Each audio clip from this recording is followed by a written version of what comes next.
even if I touch a meal. And do it through the pain, I don't need the pain. And life gon' get me down, but it won't break my will.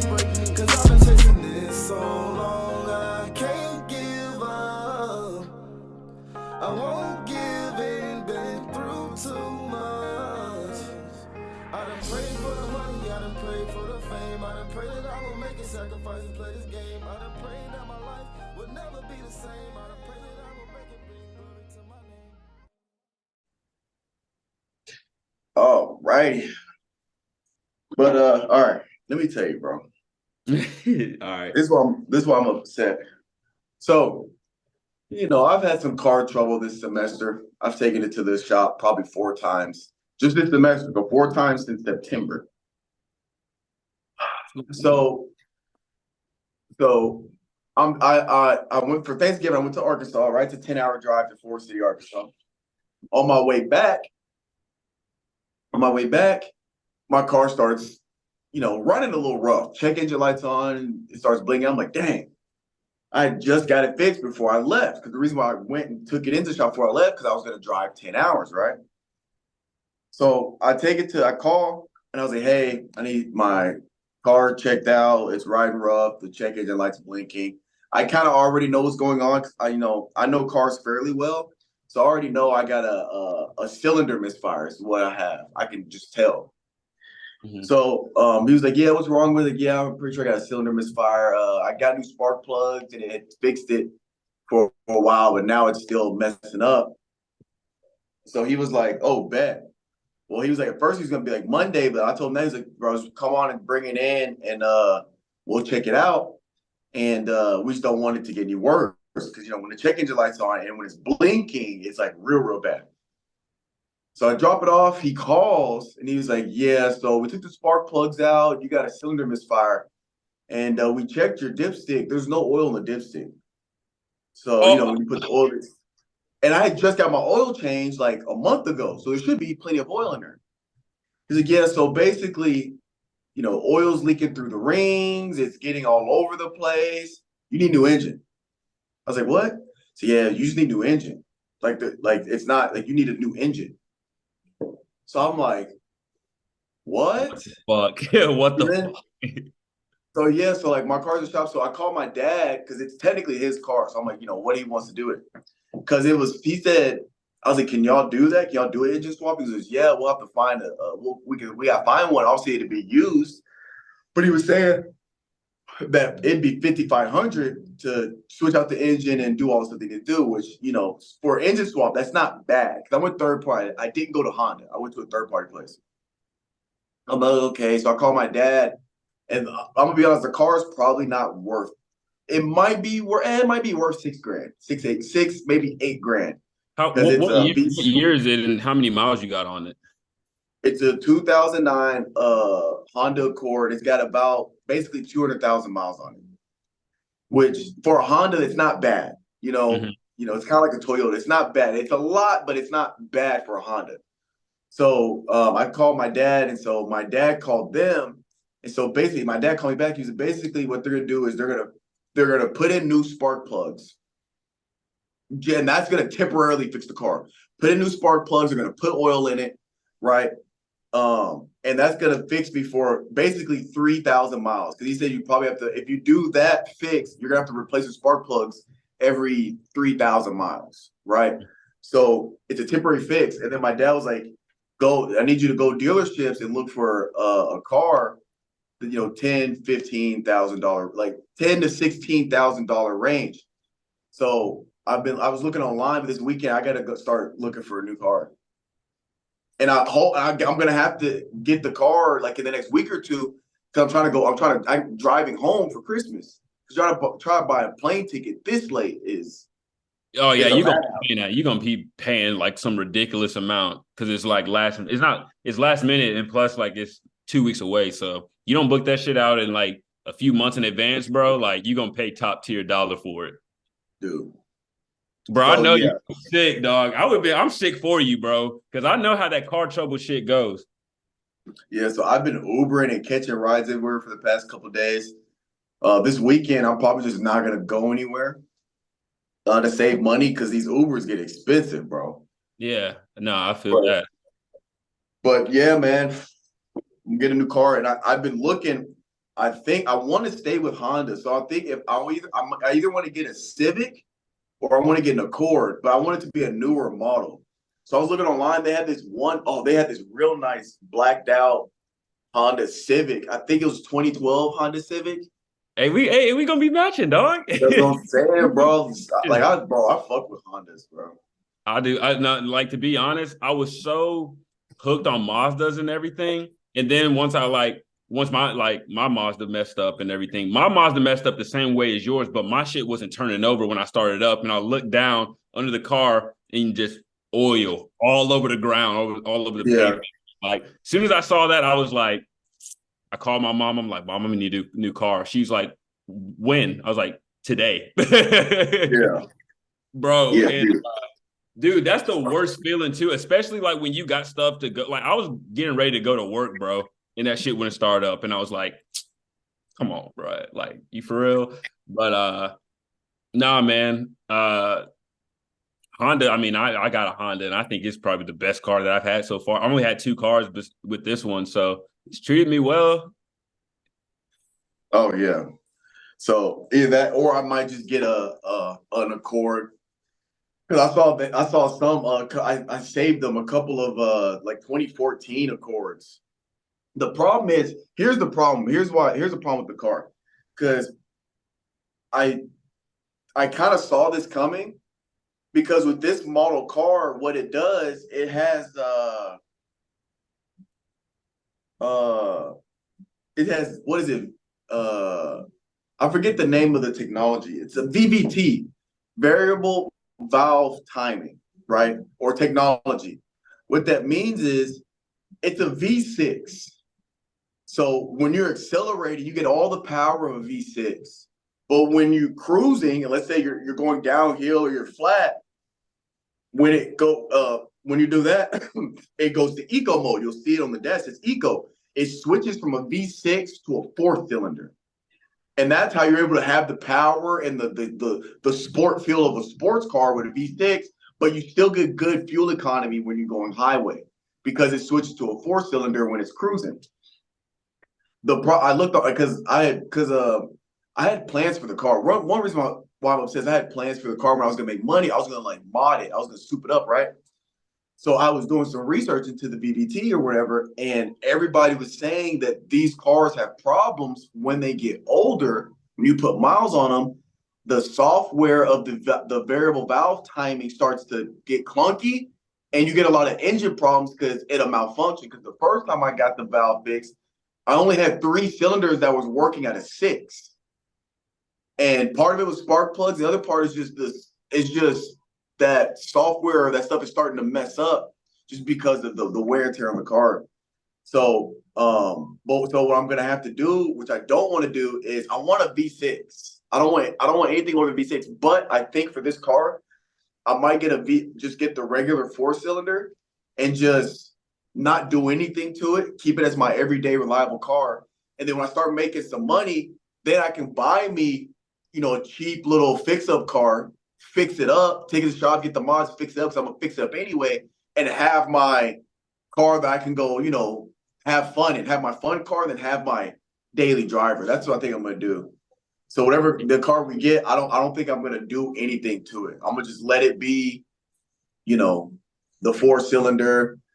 And then, I mean, the Civics and Accords, they get 30 plus, 34, 33 miles per gallon highway. So you're talking about great gas mileage. Yeah, I'm on that same thing with you, bro. Like my plan is this upcoming year is to pay off my car, and then once I do that, then I want to stack up because I think my dream car is a Durango. Oh, dude, yeah. I love Yeah, a the Durango, Durango, bro. nice. I want a Durango, but I wanted like I want the sports version and everything, so you got a little push to it. But Oh, yeah. the thing about it though is that I want it to be all blacked out. Like I wanted not limo tints, but damn near close to limo tints, all blacked out, black rims, and I want red interior, but that's gonna be cost some money. So we're gonna hold off on that. We're gonna see how much money I can save up and to get that. But that's honestly my dream car, to be honest. That's what I want. So if I get that and I have my little Civic and everything, I'll be had the Civic as just an everyday driver to the town and then take the Durango out for the weekend and all that. Just Yeah, show the out. weekend car. Yeah, bro. Like, hey, Finis, hey, it's coming, bro. And when I get it, I'm gonna FaceTime you and be like, Bro. Yeah, I'm ready to like actually start enjoying some shit like that because I would like what I really want to do. I want to start getting these, I want to get into like I'm not an old school car guy, but I wouldn't mind finding a nice old school Mustang or a Challenger or something like that, and like that's beat up and maybe like halfway doesn't run. Build some rapport with a guy at a shop that throw me some deals. Like, yo, I got a project. I'm trying to get it right. Take it to them. Over time, obviously, maybe not all at once, but get this done, and first just get it to where it runs. All right, bet. Now how much power can we put into it? Maybe do this, do that. Suspension. Okay, cool. Now, let's put a wide body kit on it. You know what I'm saying? Now start working with how it look and then maybe wrap it. That'd be so much fun. yeah. I feel like those old school cars don't be having problems like the cars now. And the thing about it that I think that's funny that you said that because I was talking to my mom about that because I was talking to her about like a Durango and what her thoughts were, and she was like, "You got to be kind of careful with cars nowadays because there's so much technology in it and everything like that. It's just like and most of the cars now are made out of like sheet metal and everything. So when you get in a crash, like the whole thing's gone damn near. Like compared to like a 90s or 2000 car and everything that's actually built out of like steel, like a let's say like a 95 F-150 or something. You get into a crash with that, bro, you're gonna be straight because it's a brick, dude. It's just solid. But yeah, man. Oh, car trouble. Bro, that's it. Dude, and you know the thing about it too? You be doing so good. You're like, oh man, I'm stacking money, I'm getting bread. And then next thing you know, something fucks up and you're like, bro. Shit. Bro, I don't know how I've stacked this much bread since I don't work at Shoe Palace, but I've stacked up so much bread, like just saving, but it's all gonna go down the drain pretty soon. Shit, man. You'll stack it back up here soon though. Hopefully. We got a big event December 9th where it's a huge event. We're gonna have vendors everywhere. It's a grand reopening for the gym. And I'm hoping, man, if I can get two private clients out of this event, man, I think I'll be good. I'll be golden. If I can just get two. If I get more than two, then I might actually be, living life. But if I just get two, I'm chill. If I can get 3 or 4, then I'm like, oh shit, I'm out here doing some shit. But yeah, you will, bro. Only time will tell. I'm just ready to be on vacation, man. I can't wait. I can't wait till you come in town because I'll be off that whole week. Oh yeah, it's gonna be lit, bro. I ain't doing shit. But I don't know what I'm gonna bring. You say what? I'm not sure what I'm gonna bring. I thought I'd bring my PlayStation, but I don't want to do all that, to be honest. That's too much. To be honest, if you did bring your PlayStation, you could hook it up to the TV if you come over. Do that. I might. That thing's so damn big, bro. I'm telling you, dude. That's it. That's one reason why I didn't get it because it was so damn big. And if I travel with it, I'm gonna have to take 2 bags. And I'm just yeah. I wasn't planning on traveling with it though. All I really need is my Roku. That bitch this big. I'm good. That's all. Hey. You just put that thing in your pocket and you be straight. Oh, literally. Like when I went to Arkansas for Thanksgiving, man, that's all I brought. All I need is my iPad and my Roku. We good. I got TV anywhere. Shit. How was Thanksgiving?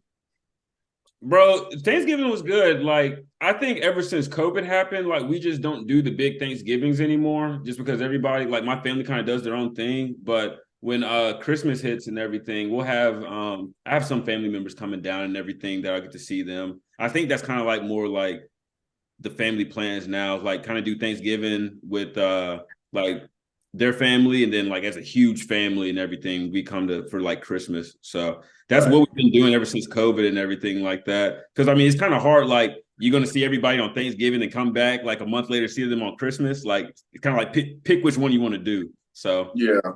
But other than that, man, I just chilled with my mom. We ate and everything. We went to some family friends' houses and ate with them. Took hella to go place home, so I was eating good for a few days.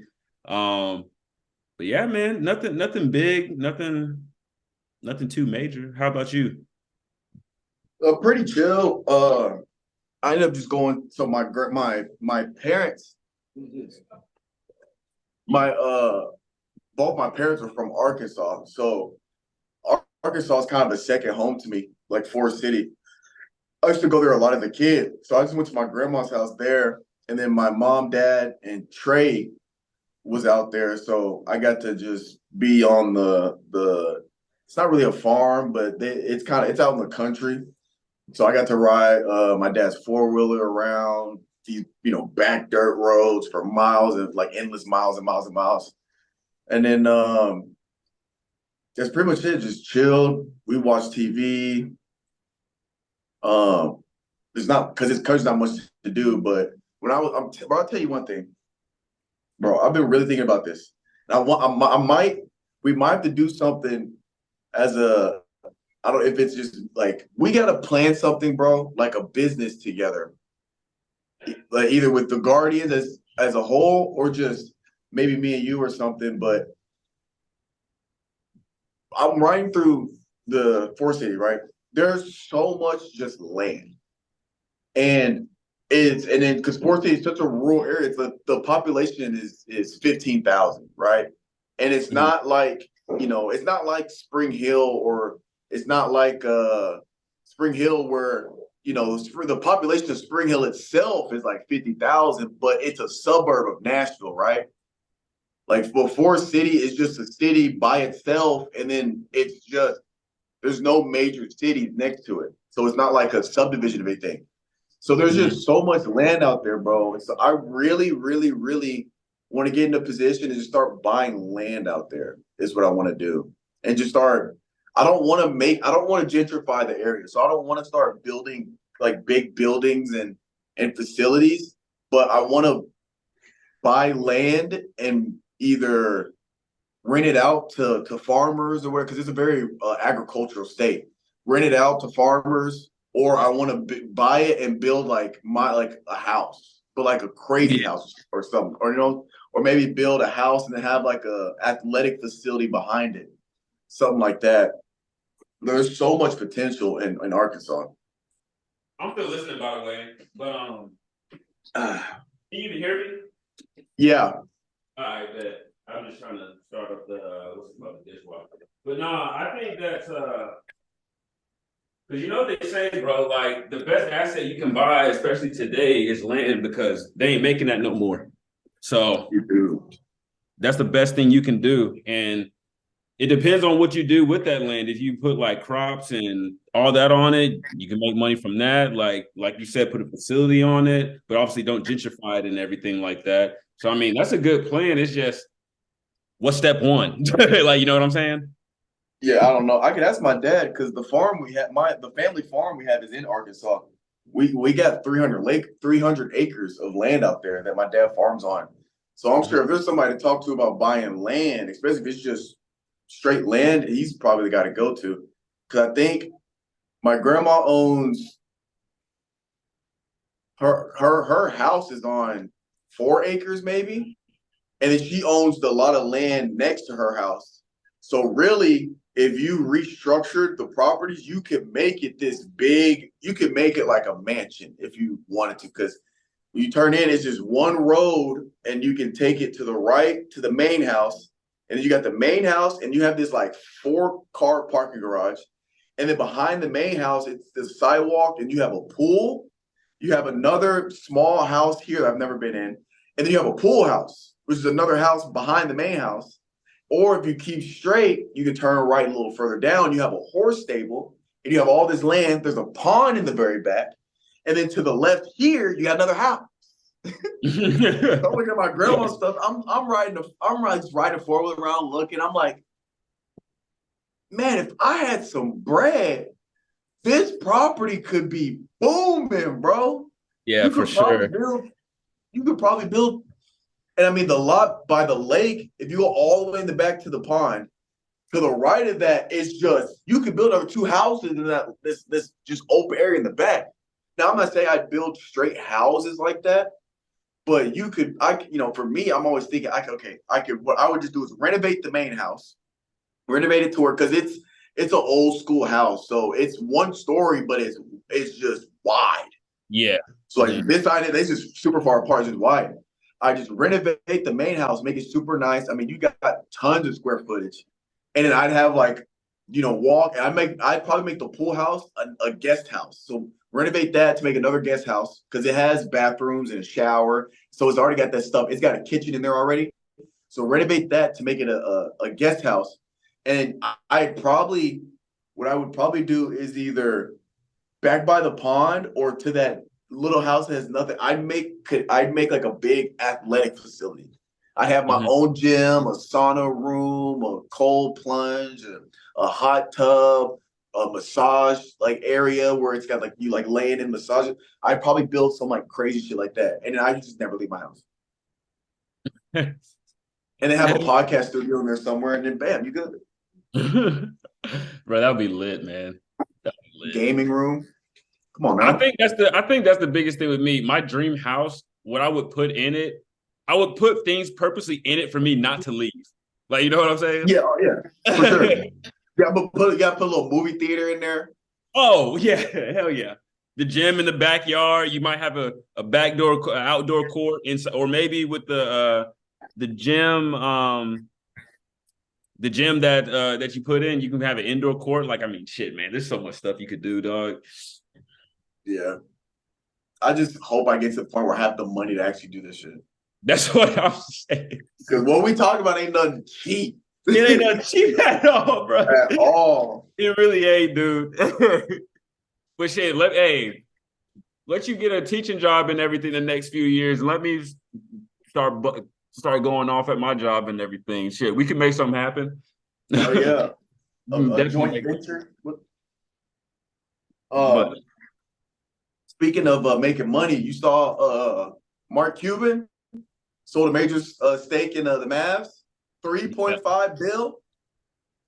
Man, now I got some details. So he sold it to a casino like family. They like a family that's known for casinos because he's trying to make gambling legal in Texas or at least in Dallas. And the plan is to open up a casino that is also an arena for the Mavs.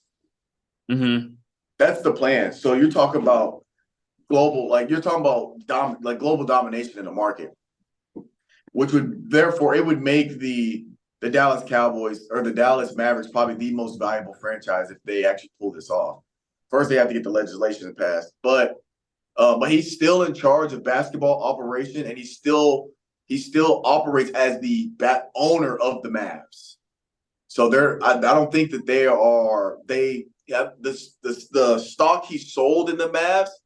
He was selling that for the purpose of using that money, the 3.4 billion or whatever, 3.5 billion, to fund the building of this crazy arena casino for the Mavs. But he's still running. He's basically the CEO of the Mavs. He's still running the Mavs as the head owner. They were just basically investors that took a chunk of the Mavs. Because I think the play for the family is, okay, if Mark Cuban, because the way Mark Cuban's gonna have to do is he's gonna have to go to the city because he got to get city approval for this stuff. He goes to the city. For it to get approved, they're gonna have to make gambling legal if they're gonna make a casino arena. If Mark Cuban, he's gonna have guys that can do the data and be okay. If we build this, here's how much money this is gonna generate for the city, right? That's the city's view because you got to make it like, why would the city do what's in it for the city? You'd be like, okay, this casino thing is gonna bring in tourists. It's gonna be I guess a tourist attraction. So you're gonna have people influxing in from all over the state, all over the country, come to Mavs games, and then it's going to help the economy of the city, and then obviously, parking, yada yada yada, all this stuff. So the city's like, okay, bet. So the cities approve it, but to get the city to approve it, they're going to have to make gambling legal to approve it. Now, I don't know how that works legislative wise, if it's a state level or if they can just make it legal in Dallas and how that works. But let's say you get that passed. Bam, gambling's legal. Now, if gambling legal, let's say it goes statewide. So gambling's going to be legal in Texas. Now, if you're the family, bam, we got gambling legal in probably one of the most lucrative markets in the country in terms of, just free reign money, right? Bam, now they can start making casinos elsewhere. San Antonio, Houston, El Paso, wherever, because it's legal. Now they can start making their own little ventures of casinos here and there. That's what I think the big play is. That wouldn't be bad. That wouldn't be bad. Do they got casinos in Dallas? No. Gambling, there's no casinos in Texas, except for on border towns. Okay. So I know there's one in Eagle Pass. I'm surprised. I'm surprised that there's no casinos with Texas having like Dallas, San Antonio, and then obviously Houston. I'm surprised they don't have one in Houston, to be honest. That's very, Houston's huge. I've never been there, obviously, but like the city looks huge. Yeah, they would, a casino would do well in Houston. The problem is Texas is a very religious state to a degree, so a very, I don't want to say conservative, depends where you go. Mm-hmm. But it is a very religious, some areas are very conservative, so they don't want gambling because gambling is viewed as a vice, right?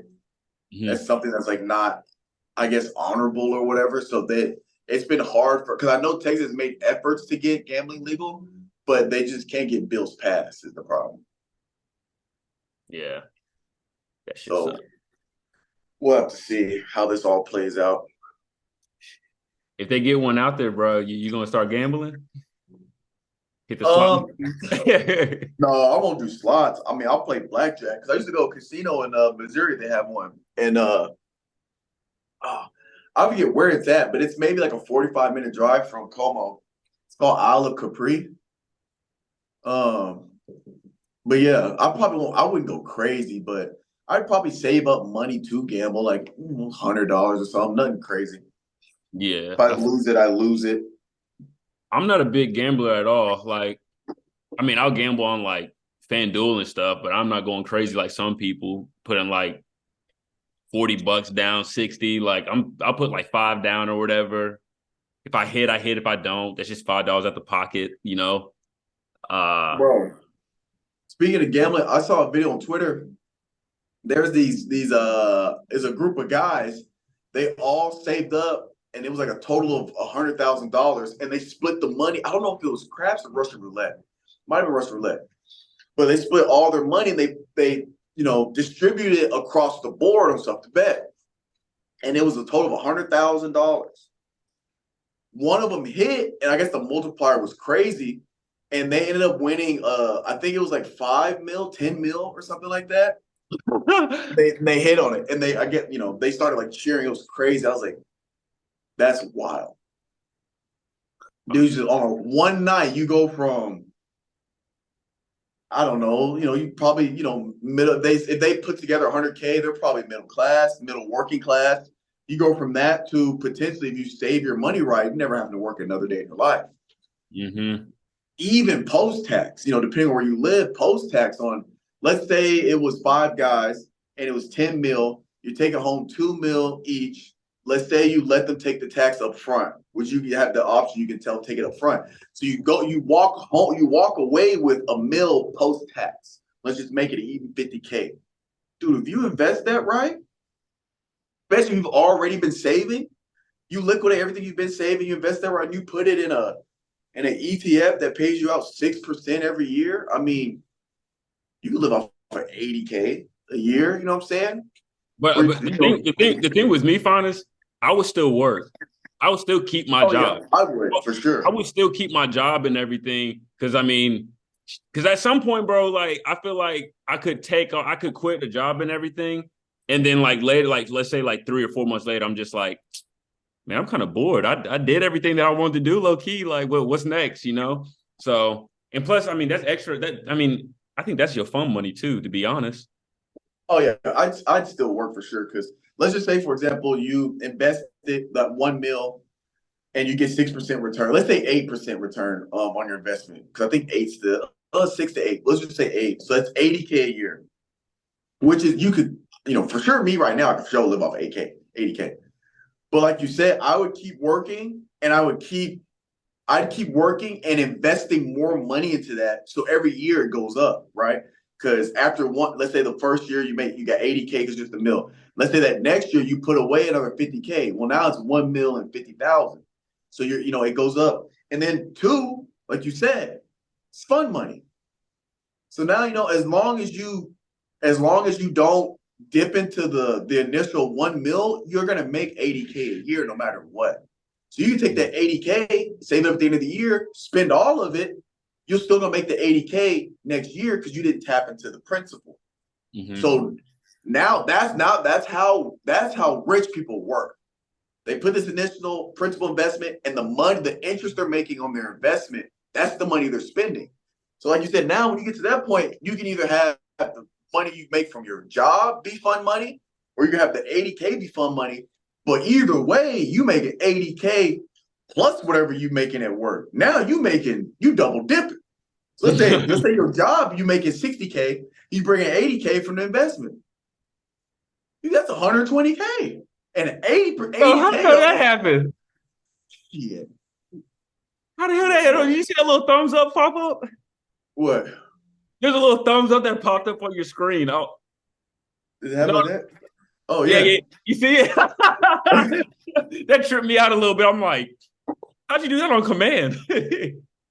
No, but you see now you make it 120. So and then like you said, I feel like you can have more fun, and I feel like life is a lot less stressful because you're at a job. I'm not saying you get lazy, but you're at your job, and you can get laid off, or something can happen in life where you need to you get laid off, you get fired, you gotta quit because of family. You never know. But I feel like it's always that relief where, okay, if I'm making 60K working, and let's say you lose your job, well, my investment's paying me more than my job was paying me to begin with. So you could be okay living off of 80. This did it again. You could be okay living off of 80K a year until you get another job if you want one. If not, you can just live off the 80K and then use that money to do something you're passionate about that you don't have to make a lot of money from. Maybe let's say you start a charity, or let's say you start a business that you love, but it only makes you 20K a year. Well, you're still making 100K total because you got this thing paying you 80K, and this thing that you're passionate about that you love, you don't really need to make money from. It still get paid you 20K. That's where I feel like people get that freedom.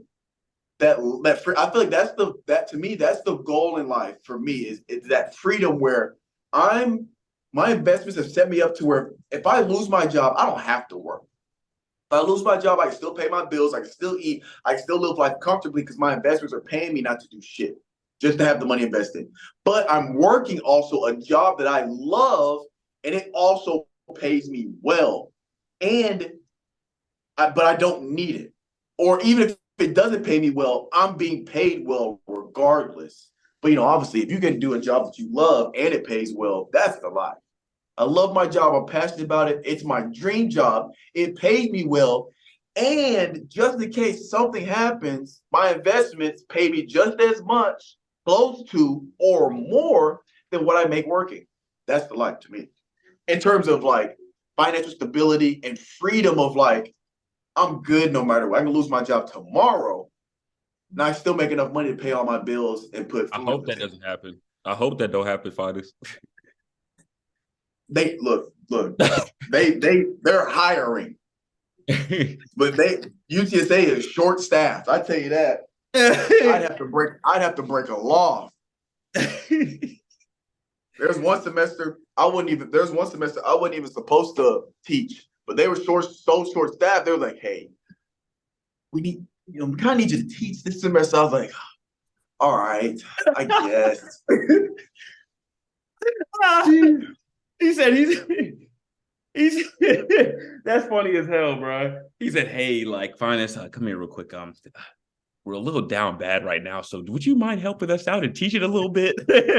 That's basically how it went down. I was like, yeah. And I love teaching, so I have no problem teaching. I love it.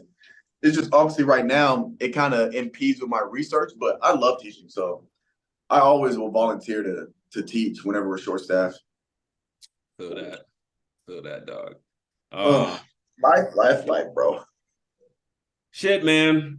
Life is life. Life has been life in here lately, bro. Just like shit. What's been going on? No, man, it's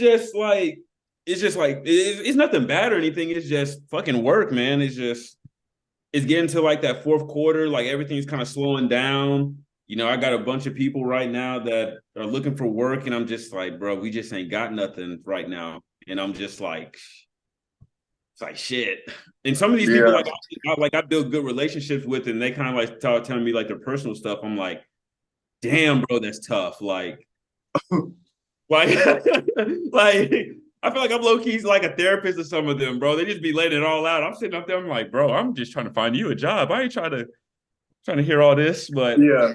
it is what it is, man. But at the same time, man, that's what happens when you build relationships with people. You know, they start Yeah. into They their get personal life comfortable. and everything. I think that helps me out a little bit too. It's just like, okay, like this dude's a family man. He got such and such kids. He got a wife you want to support. Like, and that kind of makes me go a little bit harder trying to find them something, you know? So Yeah.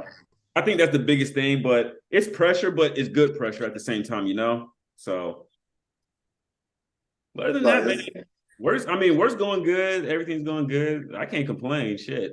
I'm just hoping that this next year, since I just switched over to the national team, hopefully I can knock off some of my goals now. Cause like I'm now starting to see just like because I was a field recruiter, so the only thing I did was just work on local business and then like maybe some AMs out in like um what's it called? Georgia, I work with Kentucky, like bordering states. But now, Mhm. like since I'm on this national team, like I got a plethora of shit now that I can work on. I can work on the West Coast now. I can work in Florida. I can work up north. Like the options are unlimited right now, bro. So it's for the taking, and I'm gonna do my damnness to do what I need to do, dog. So There you go. Go ahead and get it. for sure. Bro, I got a question. And I'm gonna ask this when all the boys back on, like Mitch and Mark too. What was a good thing that happened this year for you, and what do you hope for next year? Damn. Hmm. And this can be anything. It could be work wise, personal life, like anything. Like, Damn. What's a I good finally thing? start finding on a question, bro. Usually, I was like, "Ding, I got something," but he's just like, "Shit, I don't know nothing with this one." Yeah, I'm just trying to think of all the stuff this year.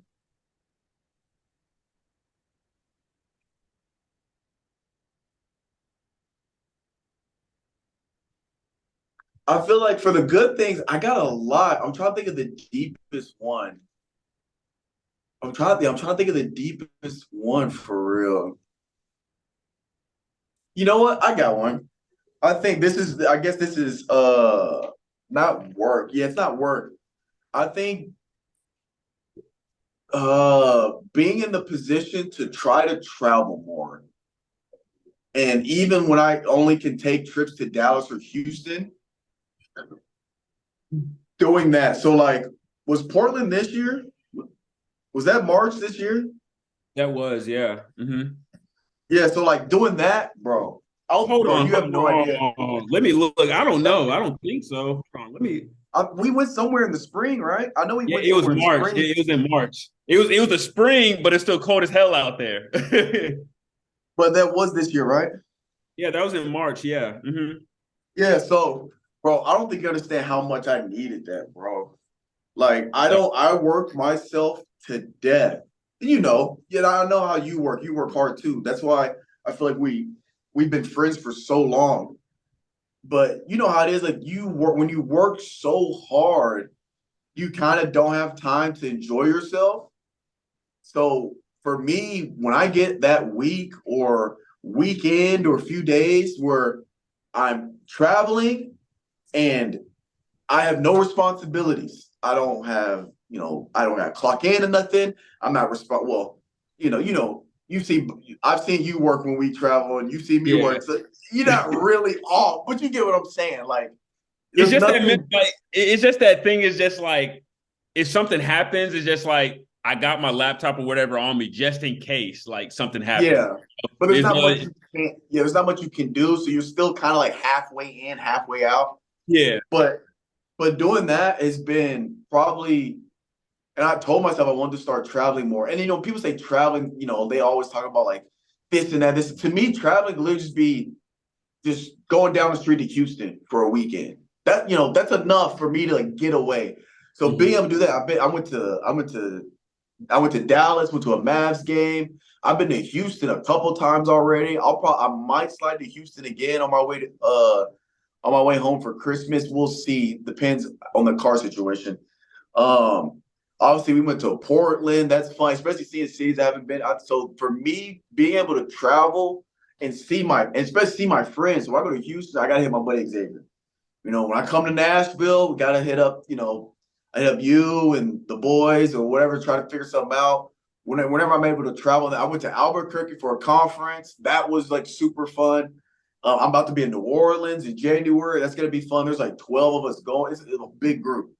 So I think traveling more and especially traveling with friends and doing the podcast and recording all that has probably been the best thing for me this year. For next year, I'm hoping to grow the production network. So, I sent the picture with the podcast and we've been growing, which I'm actually surprised we've grown 26%, considering the fact that we're not exclusively on Spotify anymore. So we are on Spotify and we're on YouTube because at first we had a bunch of growth. We were only on Spotify because we had the sponsorship, which makes sense. So the only way people could get us is through Spotify. Now we're on Spotify and YouTube. So the YouTube views we get take away from the Spotify views we get take away from YouTube. So for next year, I hope the podcast can get to a level where we have consistent hundreds of views per episode. Like when we drop the episode, we have like a couple hundred views that week per episode. That's what I'm hoping to get it to, which we're pretty far from that. But that's what I'm hoping. But that's just I've been slacking on posting the videos. I might be 6 or 7 clips behind because I gotta post the Garden 615. I gotta post the NFL coverage, the NBA coverage. I gotta post when I do Uncle Strib.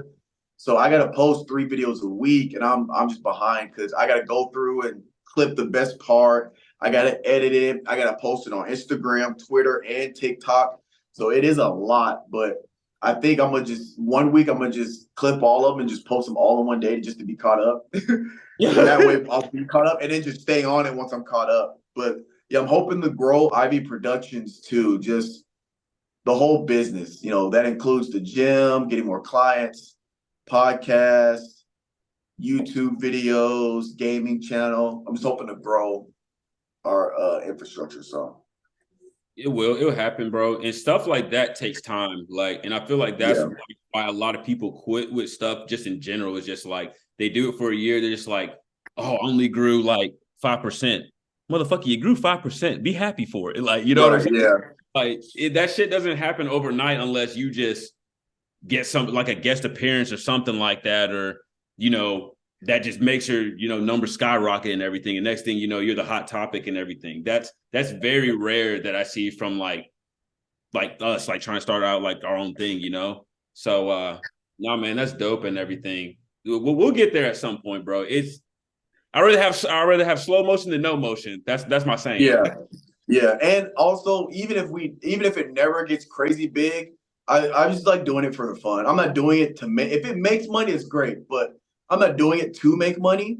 And if we never get to 1,000 subscribers, that's fine with me because it's really just about keeping in touch with the boys. You know what I'm saying? Catching up once a week, shooting the shit. That's really what it's about. So even if it never gets big, I'll still, even if we get, let's say 2 years from now, we got 1 subscriber. Somehow we lost all, and 1 person listens to, we still gonna be popping these episodes out. It's like the people that follow is like, bye. Hope you come back. That's all. That's what it's about, to be honest. So even if nobody listens, man, I just love doing this stuff. It's fun. I mean, man, what's yours? Dude, I got a bunch, man. I'll say, especially like, how many years been doing this for Finis? Like 2.5, almost 3 years. We're past 3. We were 3 years in August. Damn. Well, I'll say one thing, dude. Like, I've been really getting into like mental health and everything and really acting on that. And I think just doing this, man, just having it set out once a week or something, just chopping up with the boys, just been helping me out just a lot, like kind of decompress from work and everything. Obviously, like you said, shoot the shit with the guys and everything and catching up like what's going on in y'all's life and everything too. So I think that's the biggest thing for me, man, is just chopping up with the boys and everything, you know? Yeah. I think that's the biggest thing for me. But I'll say the biggest thing for this year that I'll talk about the good and bad and everything too. This year, I mean, it took me, to be honest, last year was when I was trying to move out and everything, but my office was moving to Nashville. And I was like, because at first, like when I had all my money and everything saved up, I was going to move out to Spring Hill and live in an apartment out there because you just hit the interstate, go right up to Franklin. It's like a 20-minute drive, 25-minute drive on the interstate. So I was like, okay, I'm going to do that. Bro, it took me like an extra like 6 months of just staying home and everything because the office was moving and everything like that. And once they said that they were moving to Nashville, I was just like, that's not where I want to live at and everything. So that took me. So once they had made the announcement, I was looking at the apartments and everything. I was like, bro, $2,000 and shit for an apartment. I was like, there's no way in hell I can do that. I was like, there's no way, bro. So I really started like just digging, dude, and just reaching out to different places. It almost took me a month to find this place and everything. So I'm like, bro, the most I would pay is probably $1,700 with everything like rent, utilities, and everything. Bro, right. I fucking lucked out and got this place and everything, and I was like, all right, I'm good. So that was my first thing, bro. After having a plan of moving out and everything and having it delayed, like that kind of frustrated me a little bit and everything, you know? Right. But I did that. I'll say one thing. And I think this is a blessing in disguise, kind of. So this year, I started out the year like really good from like a spread number and everything to hit like, you know, contests and all that. Like I've talked to you about like contests and everything. I think, bro, I'll tell you, midway through Q1 and all Q2, bro, that shit was a fucking struggle for me because that's when like everything kind of shut down and everything for business wise. Like we only were getting like a few positions and everything. Some of the positions washed and all that. And I was like, bro, like my spread's dropping and I don't have no way to recruit for it. So with that being said, I got switched to a national team. And bro, I think that's the biggest blessing in disguise, man. Like I work with how many people's on the team? I think it's about like 12 people on the team, and they're all spread out through like the Southeast and like North Carolina, South Carolina, Florida, Georgia, some people in Tennessee, Knoxville, Chattanooga area and everything like that. But I mean, dude, like I didn't think joining that team would help me out so much too as well. Like there's business and stuff that they have like in their areas and they're like, hey, Calvin, like I can't work on this because I'm working on something else. Can you reach out to this AM and help them out? Bro, connect with them, find a few people, place a few people. And then the next thing you know, I got like 5 to 6 AMs under my belt that I place people with. They know that I produce good work and everything. So they're going to keep on reaching out to me if they need help and everything like that. Not only that, I also have like 3 account managers in my office that obviously they have roles too. So it's just like, I have a lot of different options and everything as far as business. If things are slow here, I can reach out to somebody in North Carolina or Florida, you know?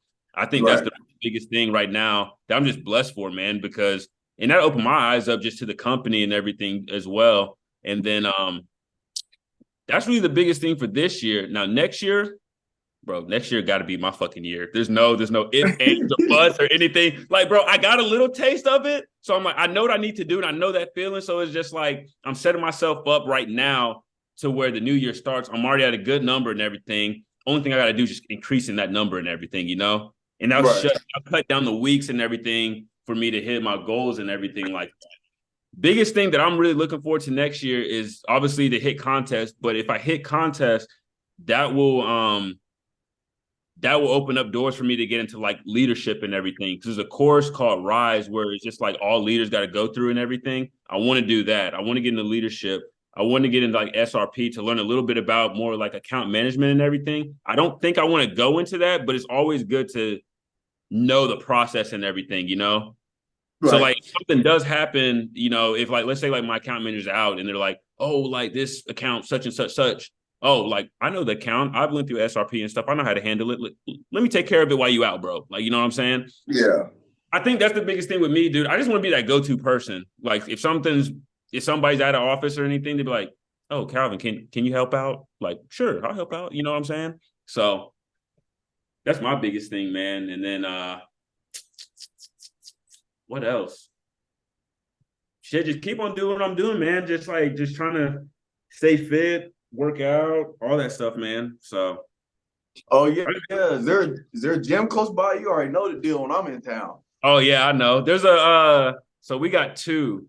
So we got the Y, and then we got two Ys. The one in Bellevue, it's nice and everything, but they don't have as much equipment and everything as the one in downtown. The downtown one, bro, I just gotta show you it, dog. You'll fall in love with it. It's like when you walk in, it's just an open big space, and that's where like all like the free weights and everything are. They got an upstairs, and that's where all like the machines and stuff are. But like, I just gotta show you, dog, because you're gonna look at you can be like, what the fuck is this? But yeah, we definitely gonna get a workout in. I gotta see how that guest pass and everything works. Cause I think I get one and then you gotta pay, but I don't mind fucking paying for you. Know how much a day pass is? It might be like $7. Oh, that's not bad. But I mean, we'll figure it out. Yeah, we'll figure it out. I've been saving up. Okay, I got you. I've been saving up to come home.